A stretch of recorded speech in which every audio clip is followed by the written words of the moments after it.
A Hairier Problem. Rise of the Furball by Blue Bastard. Chapter 4. The two-eyed, one-farming yellow apple werewolf. As Charlie approached the tent where the CNCs were supposed to have been sleeping, she could have sworn she heard a zipper hurriedly curled up and some grunting, as if one of them was trying to lift something heavy. Girls, is everything all right in there? Yes. Almost immediately, the front door was partially unzipped, and two heads popped out. One light gray and the other orange. Shh!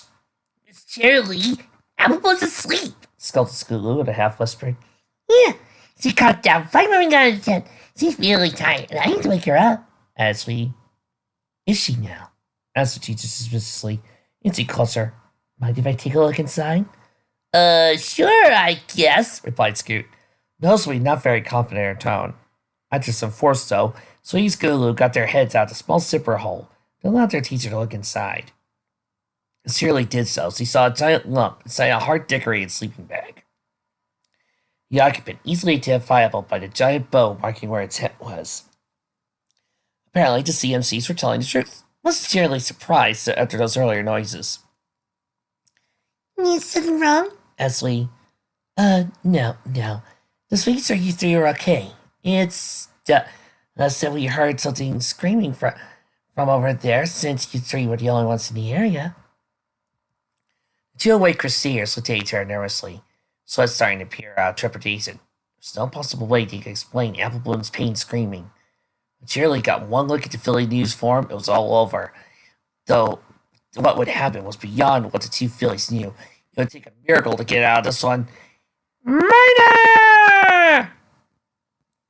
As if a need for a miracle had been silently heard by the powers above, a loud cry that sounded strangely similar to Applebloom echoed from the sky. Then, as Shirley pulled her head out to sea, the source was none other than the screaming Mina that was soaring overhead. Every pony in camp, save for Applebloom, soon stood in the open to see the majestic bird. Its deep, near-black feathers sparkled with a natural shine that complemented the yellow crest on its head. It's not clear what had woken the bird, but after a few minutes of circling the camp, it made a line southward and landed somewhere in the trees. That's the screaming Mina? asked the stunned Orange Dodo. Oh, yes. I wasn't expecting to see one at night. They're normally daytime birds. However, this is great, since now we know where to go tomorrow to see it up close, said Shirley, and eventually Scootaloo, and the other half deservedly squealing in delight. So, can we go to bed now? asked the not so impressed Sweetie. She knew Rarity had made some hat that looked the exact same as the screaming Mina, having seen the figure that had been fitted on during sewing, so actually seeing the bird wasn't as amazing. Ah, yes. Sorry about disturbing you girls. Back to bed you go, replied the school teacher in a daze as he walked off to talk with the other adults. After Shirley had left, it was silent in the CMC tent, barring the rather unsettling breaths Applebloom was making. It was extremely so, but each time she inhaled and exhaled, it sounded more like Winona was in the sleeping bag, as opposed to the youngest Apple. She's gone, Applebloom, whispered Sweetie, was not willing to elevate to a normal talking voice yet. You feeling okay? No, the shaken Philly whimpered. But now I understand what Applejack was talking about. How she wanted Walter's force on April and Ales. The mention of Applejack surprised the unchanged Phillies in the tent. Wait, what was Applejack talking about in relation to, what had happened to you? asked Sweetie. Applebloom opened her mouth, but then closed it. Decided it'd be better to be standing up for what she was going. As she got out of the bag, she couldn't help but notice the back step her two friends made as they got a good look at her new form. While still very equine-like, the differences could not be denied. Her coat was longer, and her mane was still somewhat in its recognizable style, which messier than Scootaloo did with a bedhead in the middle of her signature bow, but all swallowed up in a mess of a mane. Her ears were straighter and twisted around, like normal pony ears. The front of her face was now noticeably different with a longer, more canine muzzle that certainly had sharper teeth, meant for eating the kind of things ponies would normally squeamish about, complemented with her golden eyes, didn't actually have to appear to a change beyond them, and they had a slight glow that may or may not have been a trick of the low light. Most telling, though, was her host having shifted to well-defined paws, the pointing ends of the claws sticking out the tips, and the bottom of her leathery pads. I don't know how, but I'm a werewolf, the traumatized Applebloom said, choking on the last word about to break down to tears again. That's impossible! You're just trying to pull a fast one on us, aren't you? accused Skulu, rolling her eyes at what had to be her friend's attempt at a extreme prank. Sleepbell was more considerate, taking one of Applebloom's paws to her own hoof, examining it close. Skulu, I don't think this is a joke. The unicorn chided. Scoot remained unconvinced. I'm sorry, but it'll take more than just something you could probably accomplish with a magic potion to convince me otherwise. Sleepy took upon her hoof and used his claws to rake along across her own sleeping bag. Sharp claw through the top layer, leaving thin scars that bled cotton in the middle of the pony and pop. Okay, I'm convinced. I still want to know how, though. I thought werewolves were just mystical monsters made up to scare fillies at night. Applebloom shook her head. Niall, like existed once. It's a long story. One I'd rather not go into, Niall. Most as far as I know, the only ones who were left are dead or cured. Wait, you could be cured of being a werewolf? How does that work? And now that you already know so much about werewolves, even though you aren't saying you're supposed to be one? Yeah, it does seem kind of surprising. How do I know you haven't been hiding this from us the whole time? Squeaked Slee. With both her friends looking suspicious at her, Applebloom had no choice. Okay, I can explain. But you'll have to promise me that under no circumstances are you to tell anybody else about what I'm about to tell you. Slee and Scoot nodded. Pinky promise. They pinky promised. On their side, Applebloom began to retell her elder sister's hairy problem. You guys remember when we built the car and ended up sending it to Everfree? Yeah, the one that got you in so much trouble because we painted it red, called Skulu. Then Applejack ended up getting the rest of the elements to go in here. Wait, are you saying that nearly tore out your sister's throat was a werewolf? Yep, Confirmed Applebloom. As far as I know, you're supposed to be in the last one. Me and Moral by that evil unicorn who conquered the Crystal Empire, whatever his name was. Maybe he said something about him. Is it King Sombrero? Suggested Slee. I don't know, something like that. Anyway, the point is my sister ended up becoming a werewolf because of that attack. But it took some time for her to find out everybody close about it. Stabilo, at least that's what I think his name was killed. My sister was cured of lycanthropy, or whatever Twilight say it was the name of the curse. Wait, that's impossible.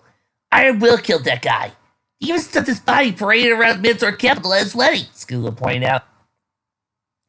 That's the universal story. In truth, Iron Will beat Sable in an instant of his life. Or face-to-face job, since the only way to stop being a werewolf is to either die or kill the one that turned you into a werewolf in the first place. It was Priestess Celestia's idea to give Iron Will credit so he could go get married in return for his signs of the truth. I was there with the rest of the girls when it happened.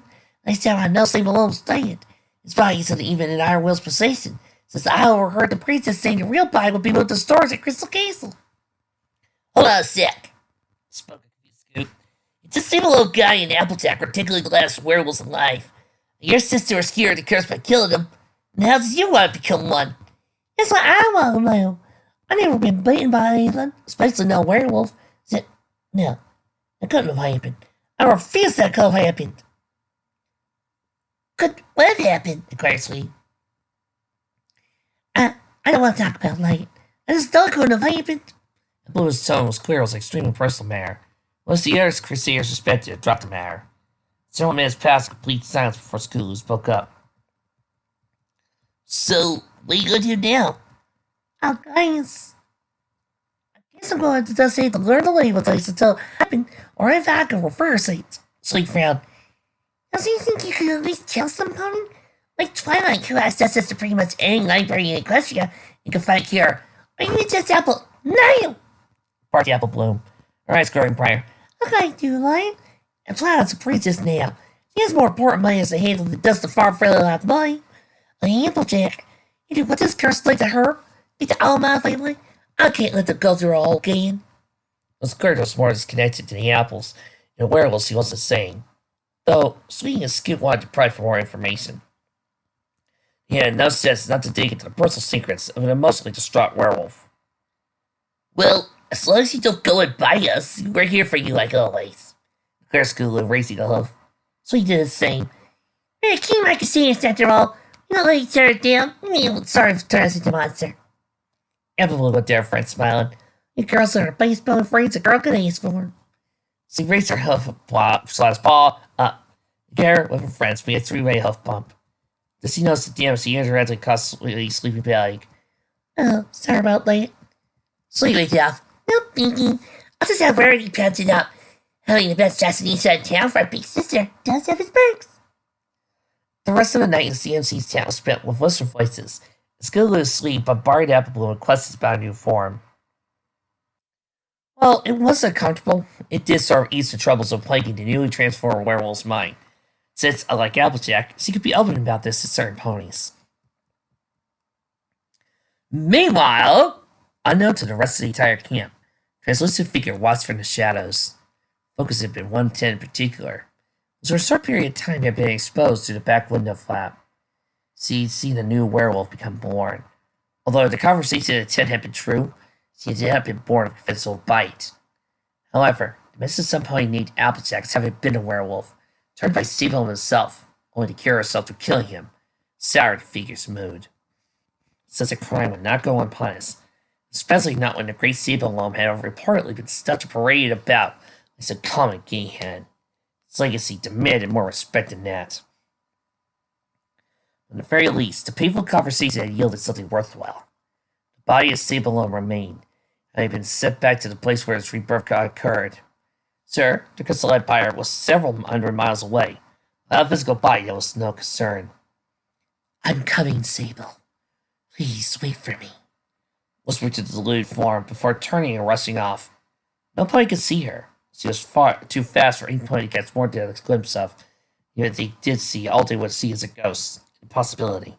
She herself hadn't really believed in ghosts. Said the magical talking pony in a world full of monsters and other such spooks, magic werewolf and monsters who feed off love energy. But she wasn't going to complain about a return to the physical world. Now she could operate without worry of constraints such as food or even air. In the white-tailed woods she rushed, like an unending gale of wind. And there it was a quick trip through Ponyville itself. Potentially risky, but as there was no pony up to this hour save for some sleepy guards, it's no problem at all. Next was the Everfree, which should have been easy enough to just bolt through. Without warning, the ghost had an invisible magical barrier against all reason halted in progress. Ah! What the? Responded the spirit, recovering from the impact, taking stock of her surroundings. She was near the ruins of the castle Everfree, and in one of the little housing subdivisions that was once held the lower classes of the capital, prior to its destruction at the host of Nightmare Moon. Houses lay in various states of ruin, the vines having grown all over, most structures having eroded away after 1,000 years of exposure to the natural, uncontrolled forces of the Everfree. Yet, at the end of the street where the ghost had been running, there remained one house not only standing, but in decent state of repair. The barrier he had run to seemed surrounded at Kai's, indicating there was some magic force still at work here. Although instead of the usual type of magical barrier, see to carry a feeling he had faint memory encountered before, around Sablelome no less. It didn't make any sense. Sable had never come back here after joining up with King Sombra. He even said the best thing to ever happen to this place was to get destroyed when the royal sisters came to blows. And then, why was the magic even here? Without warning, a cloaked figure emerged from the house. Any distinguishable features covered by the garment, but the feeling of magic barrier suddenly grew tenfold. The ghost suddenly felt something he hadn't felt in years. Fear. With horror, he realized the feeling was from the dark magic that allowed Sablelome to be immortal. King Sombra's dark magic. Yet, in her limited time at Furball returned from the dead, the egotistical unicorn had been destroyed by the power of the Crystal Heart. There were no regular users of dark magic other than him alive, so it seemed. But this individual, his connection with dark magic was strong enough for her to feel, even though her origins as Earth Point dictated she shouldn't have. The dark figure turned to face his spirit, its eyes glowing an unsullied combination of purple irises, green where white should have been, with some magic smoke flowing through its side, or a horn presumably would have been. A bubbling mass that in full moon's light could be made to the purple color appeared. The gust appeared, needing nothing more to have reason to turn tail and flee. She might another way around Crystal Castle Everfree, but she was sure as hell not dealing with dark magic. Against which she had no defense or offense. She still had things to do before her time on the physical plane was up. As the dark figure watched, the spirit vanished back into the Everfree. The mass of black magic around its horn vanished. The eyes turned to a normal state with whites and red irises. The only clue to the figure's identity being revealed in the process. A lock of faint hair that wouldn't have been visible as it had been for the blood-red streaks hovering in that hair. Flying the base main color was jet black. Silently returned to his abode, leaving the grounds surrounding Castle Everfree once again devoid of any pony life, either living or undead. The following Sunday afternoon, the weekend field trip was over, and all the Colts and fillies were heading home for what little weekend they had left before Monday rolls around with yet even more school. But as the three stern fillies walked together back to a familiar treehouse, one of them was still dealing with a very hairy problem. A hairier problem, one might say. Hey, at least you're back to normal, right? Scoo pointing out in an attempt to be helpful. Yeah, I don't know how long this is gonna last. Well, she was a werewolf. Applejack says she feel the need to morph into any other form every few nights or so do wolf things in the forest. Like buried bones for no reason pee on everything? Seriously, she just got weird outlooks for compatriots. But different wolves have something in their pee that marks the territory during school next month, remember? I really don't want to think about that, commented Applebloom. You'll see that being a werewolf might have even more problems than just being less equine physically. Well, what are the positive things you can get from being a werewolf? Irritated Skulu, trying at least to change the subject to a more optimistic tone. I'm sure you're gonna be a lot faster when running, at least. Applejack never mentioned anything good about being a werewolf. Something about how the benefits were outweighed by the negatives. I know one of her biggest problems is her need to eat meat on a daily basis. Both of the non-crust crusaders were shot. She actually had to do that? Sweet. I mean, everybody knew about the mess she made at the Murie, but having to eat other animals every single day? It's just... Her face returned green faster than Rainbow Dash accelerated from a dead stop to maximum speed. Squeak immediately ran behind a nearby tree and pursed the contents of her stomach. Great, how are we going to explain this one? Complained Skulu. Applebloom had been watching Sweet, turned to see what Pegasus' friend was seeing and paled. Coming to meet the CMC were Applejack, Rainbow, and Rarity. He didn't appear to have seen Sweet sudden vomiting, but they learned soon enough. And, as they could tell the Elder's truth was connected to Applebloom's hairy little secret, he'd come up with something else and fast. In light of the situation, Applebloom could say only one thing. Fuck my life.